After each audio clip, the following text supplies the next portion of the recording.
Sure. Hello, everybody. We're here today with Jennifer Cook, and we're talking about her new book. I have a copy here. What would love do? My name's Gail Powell. I'm an author and publisher, and I'm going to facilitate this little chat we're going to have about the book. Jennifer, welcome. Thank you very much for having me. It's an absolute pleasure. Absolutely love the book. Not only is it beautifully written, but the illustrations are all yours and beautiful within. So it is an absolute beaut of a book. What was it that inspired you to write it? Well, every day since 2012, I've been doing an illustration a day and a message that came with it, positive message. And initially it was to lift me out. And then in lift me out of like a deep funk, a depression, a thing that I was going through. I had like a dark night of the soul. So as I did that for 10 years. And at the end of 10 years, I got a clear message that the next step was what love says as a daily series. So I switched to writing a daily message that I would receive and create an illustration for it. Then throughout that first year, I started to get information from my guides to start writing a book. Didn't know the name of it. They just gave me, and I wrote. I wrote a pen on paper, writing. And that was a labor of love that took over 2 years to sort of get it sort of sorted out. And that was basically where the book came from.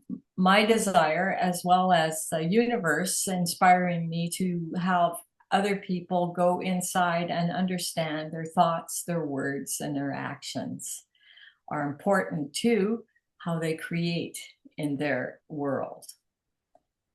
So that's basically the bones Great, behind that. the Yeah. inspiration behind it. And I know that you had a lot more words than finally made it to the book. Am I right? Yes. So Yeah. it was edited down sort of into sort of just nice bite-sized chunks really that are easy to digest and to understand what Yeah. exactly it is that the message that you're trying to get people really to resonate with. So one of the things that I would like to ask you is obviously I have read the book and you talk about all different types of love. So I wondered if we could perhaps have a look at those. And I'm thinking specifically things like self-love, unconditional love. Would you categorize it into different types of love, or do you feel there's just one concept? It is one concept. It is unconditional love. It was broken down in those ways because that's mostly what people relate to. Yes. As human beings, we relate to labeling of categories of things, but it's all just unconditional love because it's an energy that's in everything, everywhere, all at once. Another thing that I know that you talk about is people's emotions, and I think a lot of times most of us at some point struggle with managing those emotions. And how would love deal with emotions? Being kind to oneself as one is experiencing the emotion that is presented before them, just sitting with it, not being hard on themselves, just sitting with whatever they're feeling and allowing that feeling to come up, be loved for what it is, and then released if that's a necessary path for that to come through. We all have thoughts that are often unkind about ourselves. We often speak words in our mind that are unkind about ourselves. We often have internal judgment of ourselves. And as we have these, that is what life brings to us to experience, where in us those emotions need to be loved up and released. So what is the advice then, or the guidance that is the core theme throughout your book? Loving conscious awareness, moment by moment, with unconditional love, all that is, was, and ever will be, because that is who you are at your essence. And by being consciously aware of everything that rises from within, you can see it and feel it with love and choose to do um, kind things, with compassionate things, and self-care for your inner feelings. And that automatically radiates as energy. As you heal yourself, you heal others. You bring wellness to others by looking inside and seeing all the magic that you are. Do you think we too easily forget, and then when an emotion occurs, that perhaps our self-talk or our thoughts take over before we have chance to intercept? How does it kind of That work? is Get consciously there with thinking, no, I'm gonna deal with this with love. How do we do that when we're so kind of programmed to react, I suppose? no, and we are programmed to think of things as being external things that are coming to us, but they're all things that are inside of us waiting to be released and loved up. So when we look, when we have something rise up in us, and you can place your hand on your heart and allow that moment that you've chosen with conscious awareness, because this is the key, to look at that and go, why am I feeling that way? Why is this here right now? Is this true? Most times it isn't. Most times it is tied to a belief that's not true. So when you start to ask yourself questions about why that's there, your heart will automatically start to bring over time answers, and situations and experiences will come to you that will mirror what is here that needs to be loved up. And we all have that. Every moment of our day, we have ways in which we need to love ourselves more. It's not selfish. No, no, not at all. And when we're children, we kind of have that and lose it, don't we? Somewhere along the line, Yeah. That it's inbuilt in children. That's all they see is loving the world and loving people. And Yes, and imagination and creativity and spark and awe and wonder. Those are all things that are within us as adults. That's our inner child, just itching to come out and play. And sometimes when we allow ourselves to become tuned in with our inner child, we're able to embrace all of that again and go, hey, I can do this. I can do anything. I have unlimited potential. But it's always comes from the conscious moment as an adult, when you look and you go, so what is within me that needs a little care today or in this moment? And all feelings are valid. All beliefs are valid. You just have to look inside and see if they are still valid for you today, because sometimes they're not.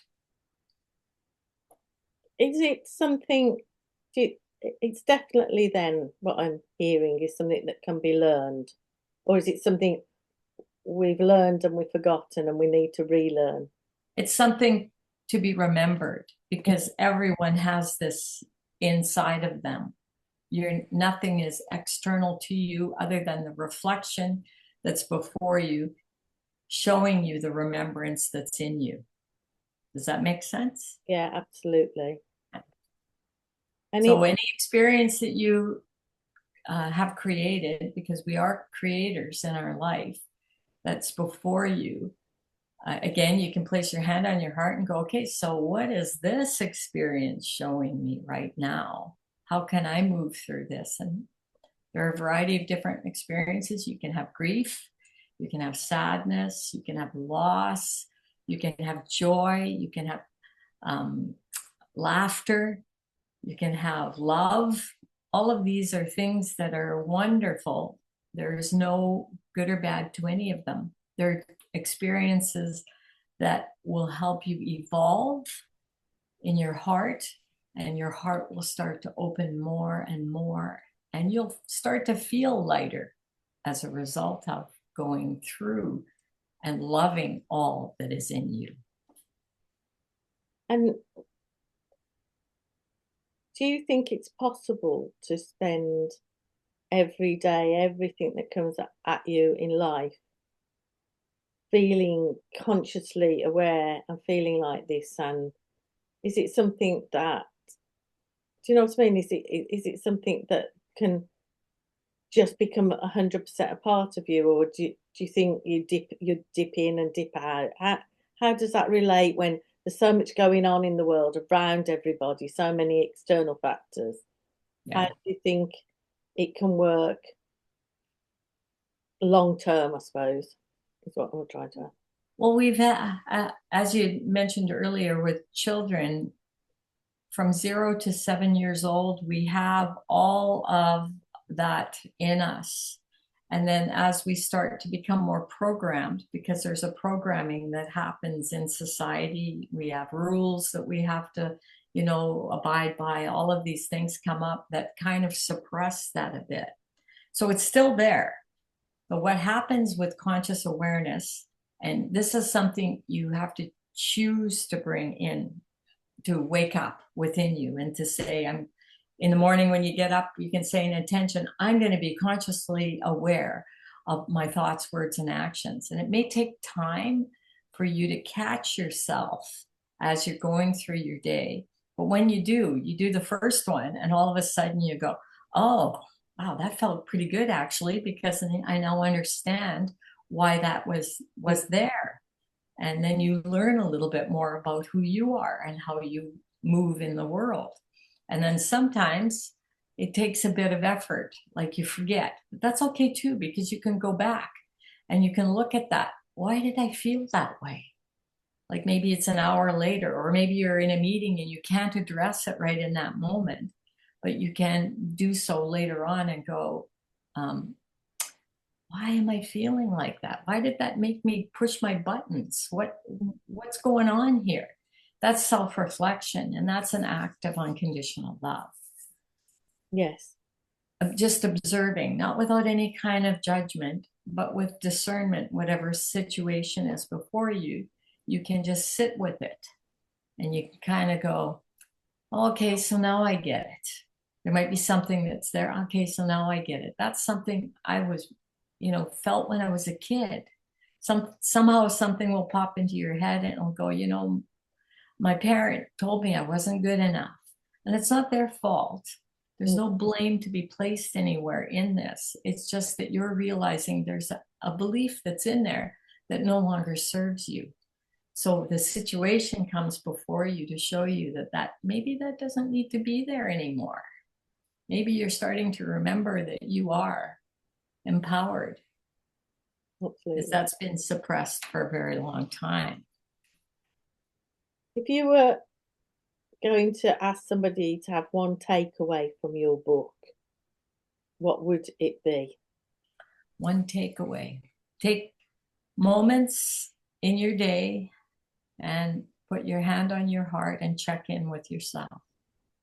This is something that is a key self-love, key unconditional love tool that everyone can use. Even if you do it 3 times a day, take a deep breath in and go, so how am I feeling right now? How often do people do this? Because they're so busy, rushed throughout their day, doing this and doing that. They never take a moment to check in on themselves. They may check in on a friend, but you are a friend too. You're a friend to yourself. So you should pour some love into yourself throughout the course of the day, even if you do it once a day. And gratitude. Try as best as you can to be grateful for the things that are before you right now and that are in your life. Because that energy, as you because every time you do something that is with love for yourself, you're actually raising your vibration and you're raising the vibration of everyone around you. You just don't know it because we're all made of electricity. We're all energy. And your heart radiates a field 14 feet around you. How cool is that? So when you're feeling like really good about yourself, other people will feel that too, because it's here and you can't not. The energy is just like, ooh. It reminds me of when you're out and about and you do see angry people. You can just see it and feel it, can't you? It's just like, whoa, Yes. that's somebody that's not very happy. I'll take a step back out of their energy field. And that's something I think everybody can understand. And so it's not, it is something that if you were, like you're saying, radiating inner love, and it's going to radiate out into this, and it's going to come back at you, presumably. Yes, because that's what energy, and that's what energy is in everything, everywhere, all at once. There's nothing that is separate from energy. It is what makes all of creation what it is. And unconditional love is an energy that's the biggest part that knits all of that together. And you have it, I have it, we all have it. We Mm. just forget that we've forgotten that it's there because it's been suppressed by so many different things that happen in our life. But when we choose to just be with ourselves and really be with ourselves and love ourselves just as we are, that's when magic really starts to happen inward for many people. And it's challenging. It's a challenging time that we live in right now. We're being tossed with all kinds of things that are reflections of our inner state. War, for an example, what you can look inside yourself and go, so what am I fighting with myself inside? Where's the battle that's in here within me that's has that energy that's being reflected outward? Because that's a collective consciousness. If we all had unconditional love radiating at the same time, that actually does change things. Mm. Monks have done this. Monks in meditation who have worked in groups have sat in meditation of love and sent that love to a conflict. And the conflict was resolved in 24 hours. It came back up again because you'd have to keep maintaining this, right? But it shows that it works, that our consciousness is in everything. And we are actually unity consciousness. You and I are the same. There's no difference between us. There may be a physicality, but our soul is still connected. Everything is connected inward and outward as we choose it to be. I noticed with the book as well that you very much wanted it to be for families, for children and grown-ups alike, so that Yes. the message is universal, not just on the love message, but on the hearts and minds of people that will gravitate towards it and read it and find it. Yes. Very much a message that you feel needs to be out there, not just for the person reading the book, but for children and for whole families and so on. Yes. Was that very much a mindful decision when you wrote it to be very inclusive? Initially, it was thought that it would be a children's book, but I later got a message that this was meant for a parent to read to their child at night before they go to bed as a continuous reminder. They already know this, but it's a continuous reminder to always be mindful or consciously aware of your thoughts, words, and actions because they're creator tools that we all have. We're all empowered by them, and being empowered by love and asking questions of love, both of yourself and of others, as you would ask a friend. So that's why I wanted to bring more people into the dynamic of what would love do, is so that everyone can touch more hearts. Yeah. Yeah. And it's easy, it's an easy read, it's easy concepts, as I say, it's and you've broken it down so that it's very easy to follow and understand what it is that you're saying, and there's quite a bit of guidance in terms of things that people can do as well, not just a case of reading it, but help and advice on how to bring more love into your life, basically. Yes. Two people that I know personally that have purchased the book have both said that they go back to it often. Mm. They read it because it's not a hard read. It's not a difficult read. It's a very smooth read, but they like the ideas and the concepts that are there as reminders, perhaps even throughout their day, that they can employ this or remember it or do it again or try it or play with it. And then there's this wonderful section at the back of all the poems that you've written. And again, each poem is headed up by expansion, choice, by magnetic, shared, or each concept. And almost like oracle cards, you could just turn in the day to a page and see what Yes, falls and just read that message for the day. that's a wonderful idea. Yeah. And is there anything else before we wrap up that I've not asked about or I've not touched upon before we bring this to a close? Well, in addition to the book, I also do heart-to-heart sessions to help people guide themselves back into their inner heart and unconditional love. So the book was like a stepping stone into that. And I really enjoy those. I love, and I really enjoyed doing the book. And I really enjoy one-on-one sessions with people to help them see all the magic that they actually have inside that they've forgotten, because it's mostly what it is. Yeah. It's just been, layers have been placed upon them, Mm. and now they're starting to peel those off like veils, and they're starting to see this beautiful stone that's there that just needs a little polishing and love. And that's the fun part of the book and heart-to-heart sessions. Yeah, and I can attest that they are wonderful because, as you are my friend, we have many heart-to-heart sessions. And I'm grateful to have them. Yes, me too. Yeah. I'm Because very, I I'm very learned lucky. too.